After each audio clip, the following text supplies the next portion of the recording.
Hey everybody, Zach here, back again for the first time with another message from LETR-Z. That's lies exposed, truth revealed in the last days. Because the Elohim that we serve is the Alpha and the Omega, the beginning and the end, the first to the last, the Aleph and the Ta, the A to the Z. And we are living in the Z. We're going to be jumping back in here in the Prince of the Power of the Air. This is going to be part 9, The City with No Night. And the great city was divided into 3 parts, and the cities of the nations fell. Revelation 16 and 19. Cities of light in a fallen realm. As covered earlier in the book, the 19th century witnessed a technological and spiritual revival. Both movements were complicit in helping to usher in modern progressive politics.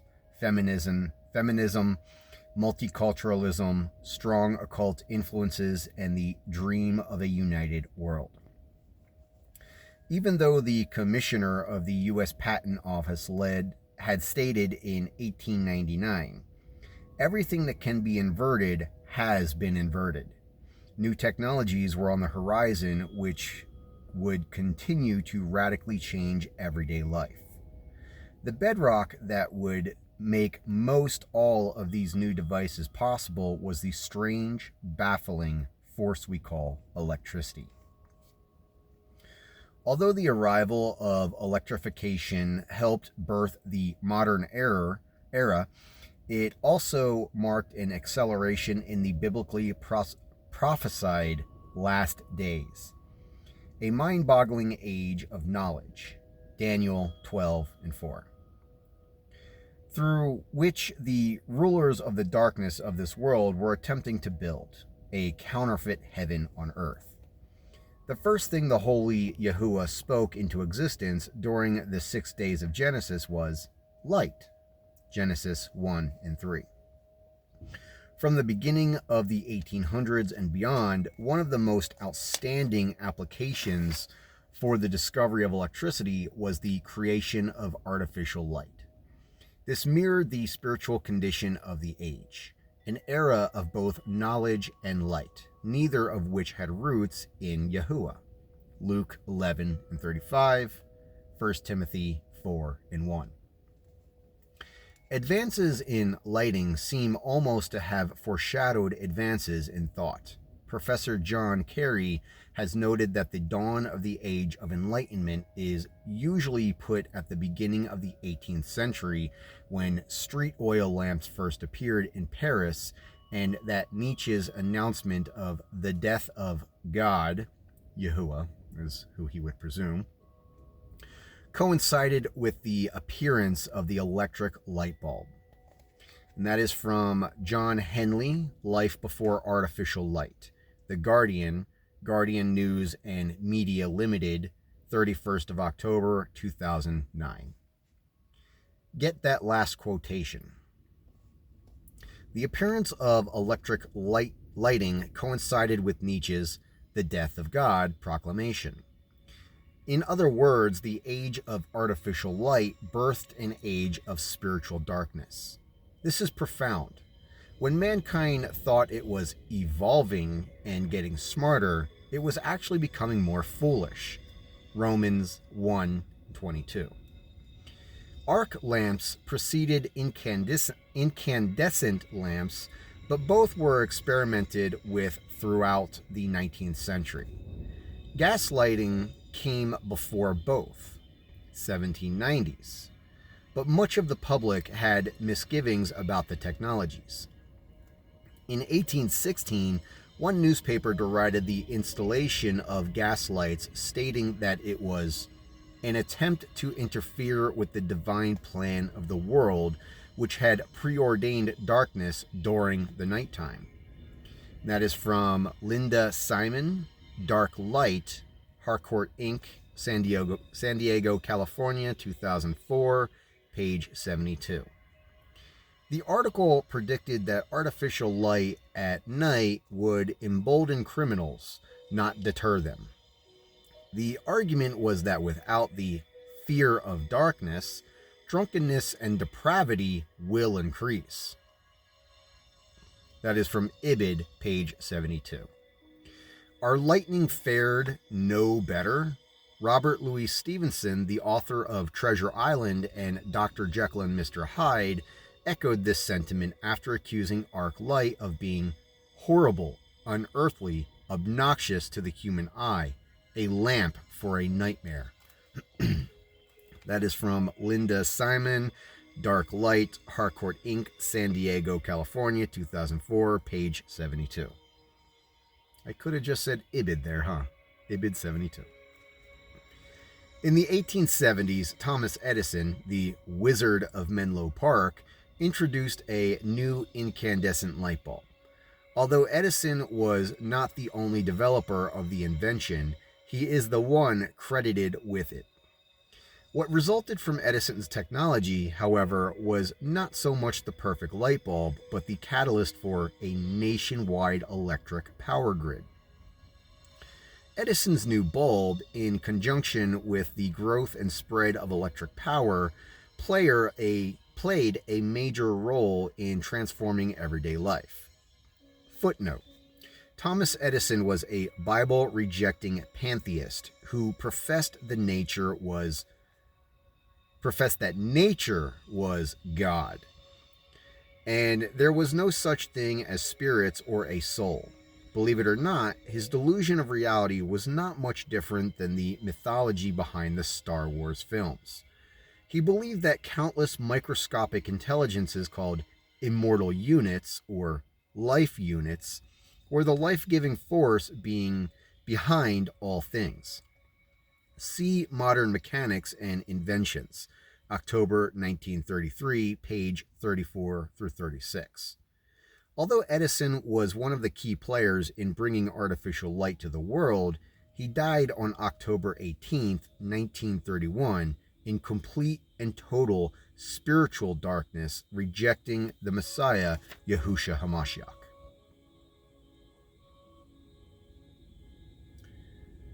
And because of such a grid, society quickly began to morph from a more rural-type setting into an urban setting.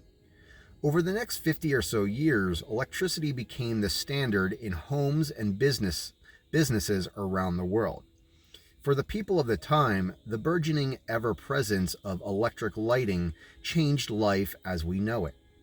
People could stay up late and didn't have to regulate their lives by the limited light of the sun. Sleeping patterns were altered as factories and employers began introducing night shifts. In short, electric lighting birthed an earthly city with no light, a city that never sleeps, a city of which, up to this time, had only existed in heaven. Revelation 22 and 5. If you're not quite getting this, you will. What we're dealing with here is the coalescing of these innovations, electric power and light. Is not just the ability to build a city, but the ability for making giant, lighted, glowing cities. When steel is added to the mix, an architectural technology that was growing parallel to all this, you not only get the capability for wide horizontal cities, but vertical constructs which had never existed before. The year 1890 marked the birth of the skyscraper. See Genesis 11 and 4. When the devil's influence is factored into these things, it's realized that today's world of great, spreading electric-powered cities are man-made counterfeits of the city of Yahuwah. These places are not enlightened by the glory of Yahuwah, but by some strange force with mysterious ties to the spirit world. See image on opposite page. Let's just jump straight to that. A city of light in a fallen world.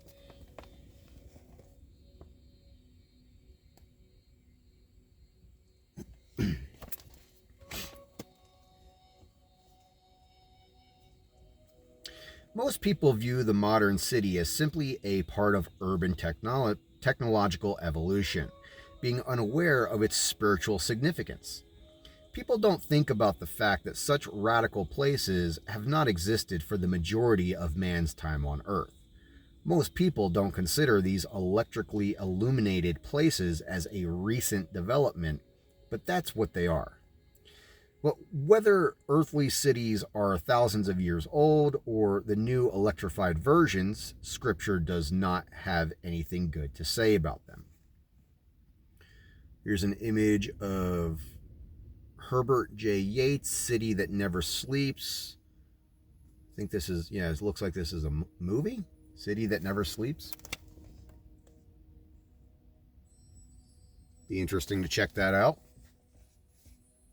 Cities of men, cities of death. Before the so-called Age of Enlightenment and the Industrial Revolution, see Part 4, which we already went over. If you haven't watched that video, please go back and watch Part 4. I do believe that was a single video. However, no, I believe that was broken up into 2 parts. Cities were nothing like they are today.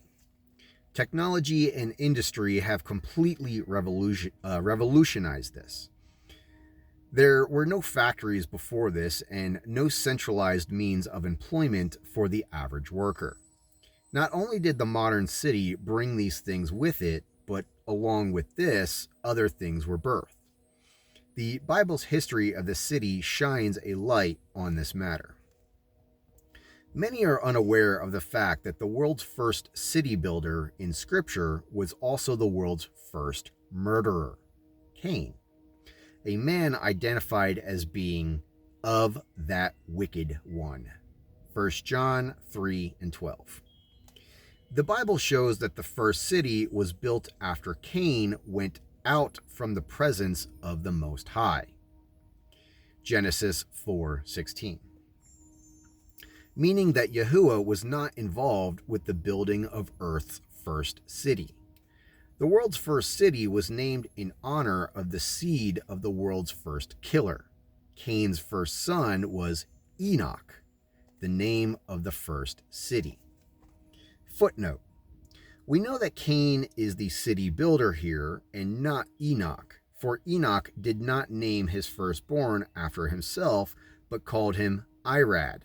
Thus, the one who names the city of Enoch after the name of his son is clearly Cain.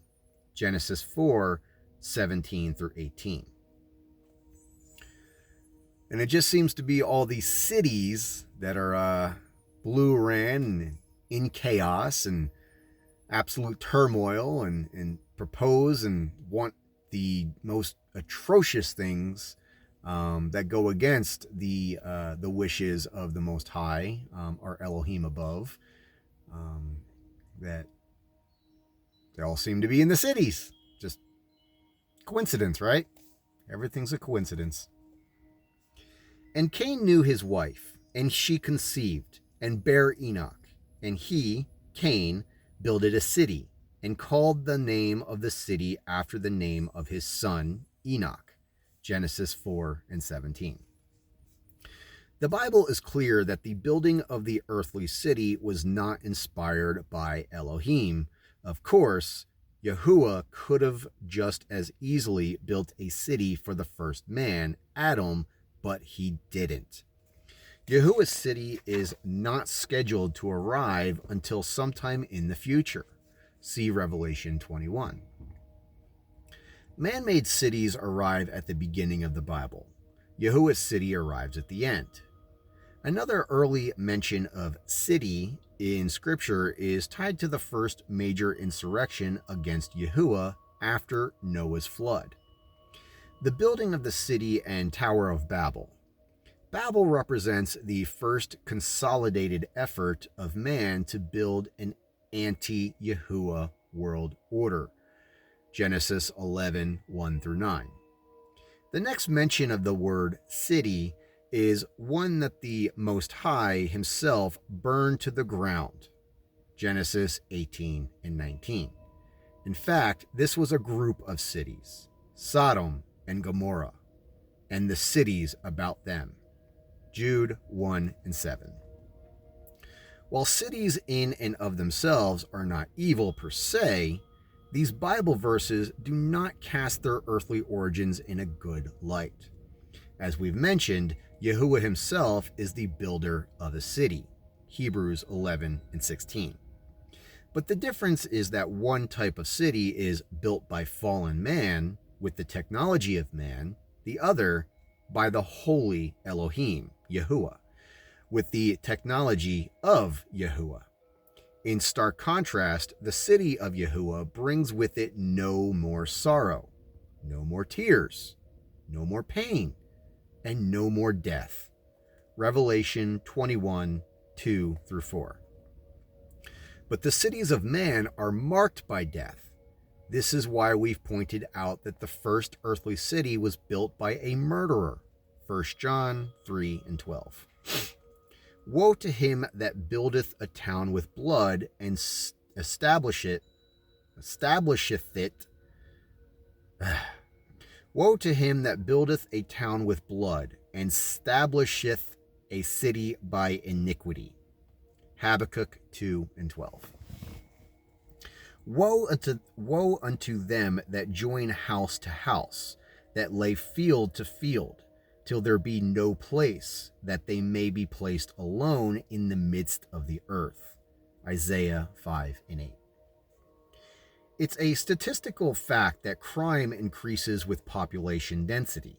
Thus, as a general rule, the larger the city, the higher the crime rate. This is why one of the things that industrialization and the modern city brought with it was more crime. With the advent of electric lighting and the introduction of the city that never sleeps, cities could operate 24 hours a day. This also helped inflate the crime rate. It also brought to the forefront a type of criminal element not widely seen before: the serial killer. Dr. Friedrich Riemer of Rhode Island College, an authority on criminal justice, has stated, "I think the evolution of large, urban, complex societies can sometimes provide the incubator for murder." That is from America's Most Notorious Serial Killers, The First Wave, Becoming Evil, Serial Killers, Season 1, Episode 3, on Amazon Prime. In 1888, London was rocked by a series of murders, the brutality of which was monstrous.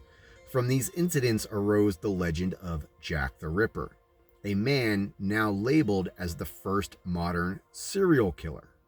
This is in spite of the fact that to this day, no one knows whether these crimes were perpetrated by a male or female, or whether it was the work of a lone killer or several. There are many theories, but not enough evidence to draw any hard conclusions. Jack got away with the murder.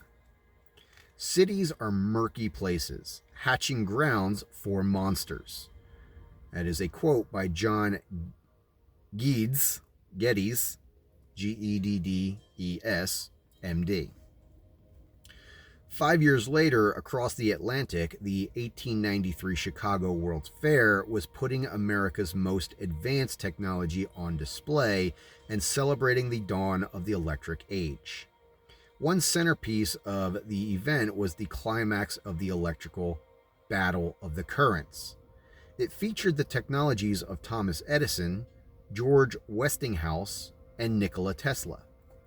Little did they know, however, that literally right next door in the very same city at 701 West 63rd Street was the makeshift hotel of America's first known and most prolific urban killer, Herman Mudgett, aka H.H. Holmes.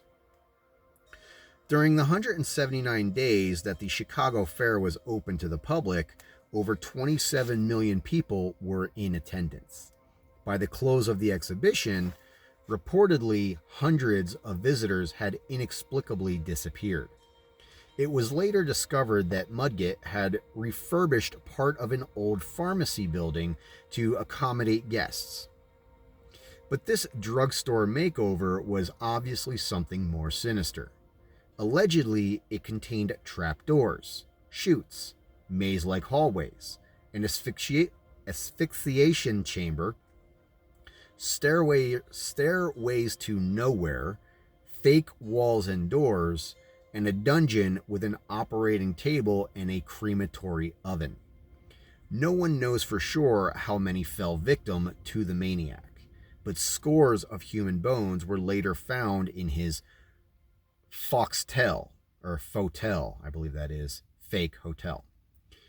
The Encyclopedia Britannica reports that Holmes confessed to 27 murders, but later upped it to 130.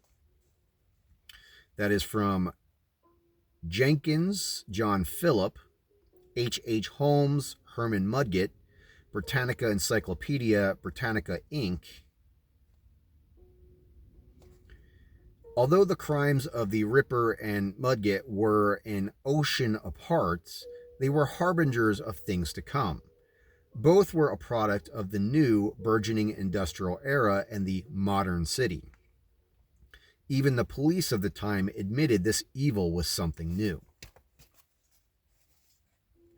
A modern urban monster for a modernizing and increasingly urban age, Holmes was, according to Chicago police, a new class of criminal. A man so monomaniacal about manslaughter that he turned his own hotel into a murder castle. That is from Andrew Lenore, H. Holmes, The Devil You Know, All Things Interesting, October 31st, 2019. America's first mass killer was Herman Mudgett, alias H. Holmes. Mudgett renovated a floor in his building into a killing chamber aimed at targeting victims during the 1893 Chicago World's Fair. While the world celebrated the Electric Age, a new breed of wickedness was emerging.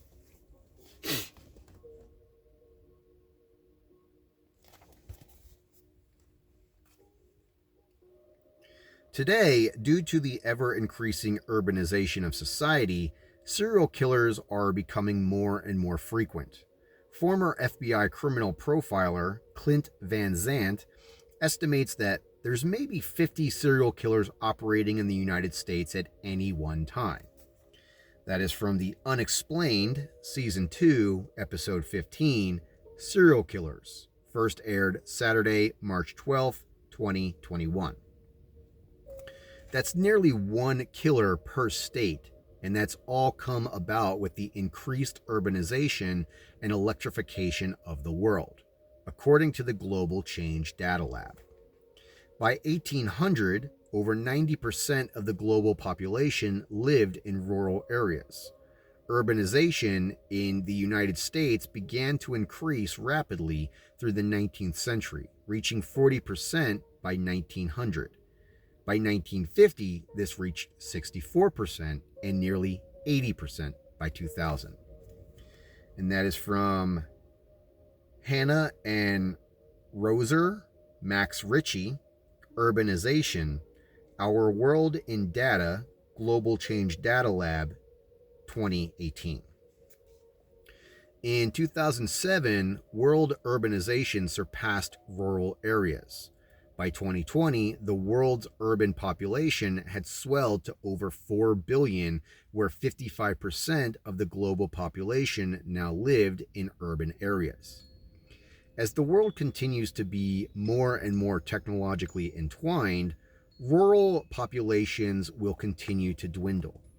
It is estimated that by the year 2050, 2/3 of the world will be city dwellers, and by the turn of the next century, or sooner, as the world inches ever closer to complete urbanization, the Earth itself will be one giant interconnected megalopolis spread around the globe.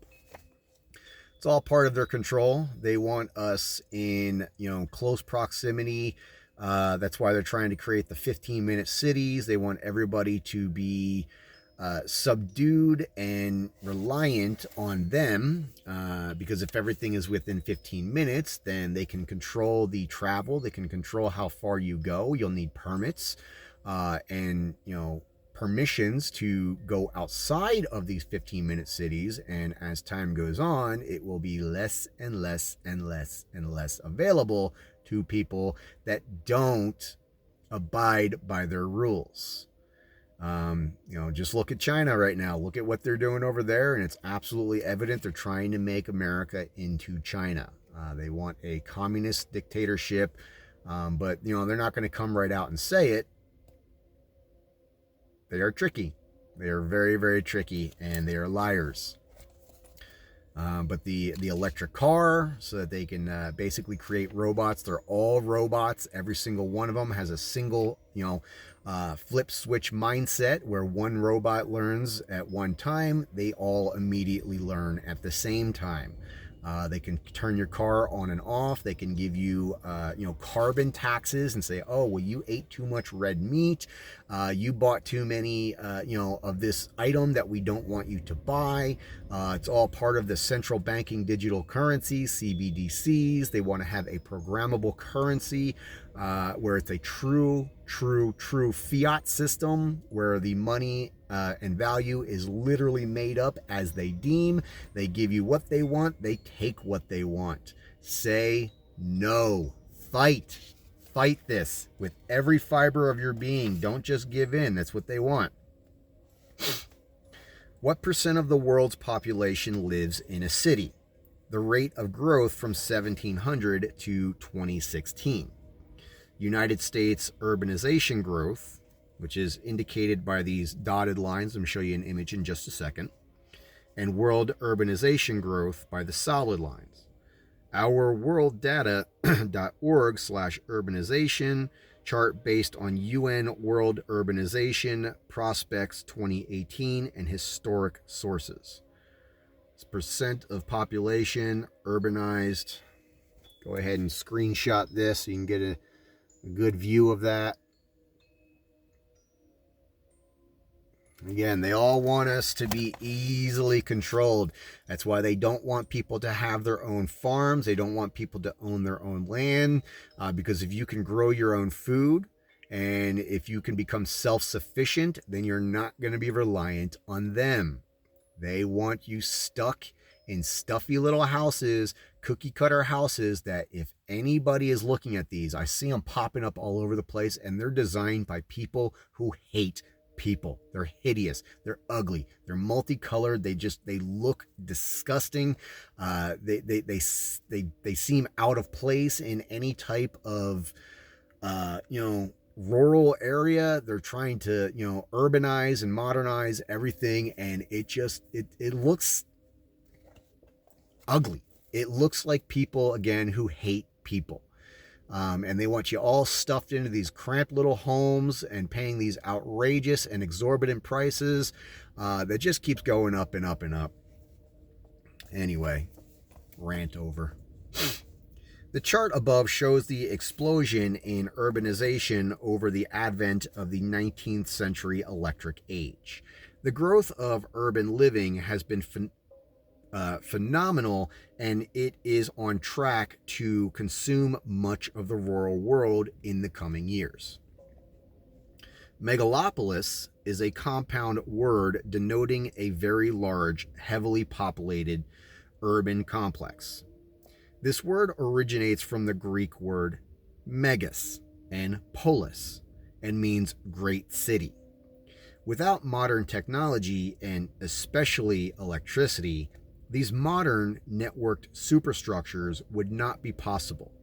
In fact, the global shift in urbanization began in the same century as electricity and its accompanying inventions. And it just so happens that great city is a Bible phrase used to primarily describe the last world government of Satan, Babylon. In this context, the word combo is used 9 times, the most of any city found in the word of Yahuwah. And a mighty angel took up a stone like a great millstone and cast it into the sea, saying, "Thus with violence shall that great city Babylon be thrown down, and shall be found no more at all." Revelation 18, and 21, etc. The final city in the Bible is the Holy City, New Jerusalem, Revelation 3 and 12, 21 and 2, etc. It's a massive, earth-shattering megalopolis that's 1,500 miles wide by 1,500 miles tall, a true skyscraper. Yahuwah's city appears to be one large, single construct consisting of billions of individual mansions. John 14 and 2. Similar to what we would think of as a huge motel or apartment complex. Today, the largest residential building in the world is located in Kudrovo, Russia. The structure contains over 3,708 separate apartments, with around 20,000 residents and employees. Plus, it has 7 groceries, 3 salons, a florist, a construction material store, a kindergarten, 3 cafes, a post office, a pharmacy, an outpatient hospital, a pet store, and more. It is a city within a city and another attempt by the fallen world to imitate what Yahuwah offers to the born-again sinner. What did I just say? 15-minute cities, a structure in which they have you completely and utterly isolated, and they give you everything they need, everything you think you're going to need or want. But the moment you need something outside of that, you're not going to be able to get it. The restrictions will become tighter and tighter and tighter. This is not this is not speculation. This is not, oh, Zach, you're crazy. And I get called crazy all the time, so go ahead and call me crazy if you want. But all I got to say, and I say this to a lot of people, is read 2 books. 1948, the book 1984 by George Orwell came out. They want this, and they're trying to put this on the banned book list because they don't want you to know their agenda. And a few years later, by Ray Bradbury wrote Fahrenheit 451. These are societies in a futuristic dystopian future where everything is taken care of for you. Knowledge is destroyed on consistent and constant demand. They're consistently rewriting history. They seek out books and they destroy them in Fahrenheit 451. And in 1984, they're constantly rewriting history, or they have forever wars, and everybody is controlled. And only if you subdue to the party do you get any type of decent amenities. If you're not inside the party, you get the garbage. It's a constant structure and world of lack. It's there is no abundance in this world, but you'll have everything and you'll be happy, right? Klaus Schwab, the absolute Bond villain that he is, the World Economic Forum literally has 666 in its logo. It's everywhere. This is a fallen world. This is a demonic world, and these monsters are operating in high places with the desire for you to give your rights away. They desire you to give your rights away because they can't take them, because they are unalienable. They are, by our Constitution, they are given by the Most High. But if you give them to them, well, there's nothing that you can do about it at that point. So you fight. Say no. Don't take the mark of the beast. Don't take their stipends. Don't take their money. Take nothing from these people. Work. Get your money. Stop being a victim. Stop complaining. Everybody's a crybaby. Stop it. Anyway, here's a picture. Look at the picture.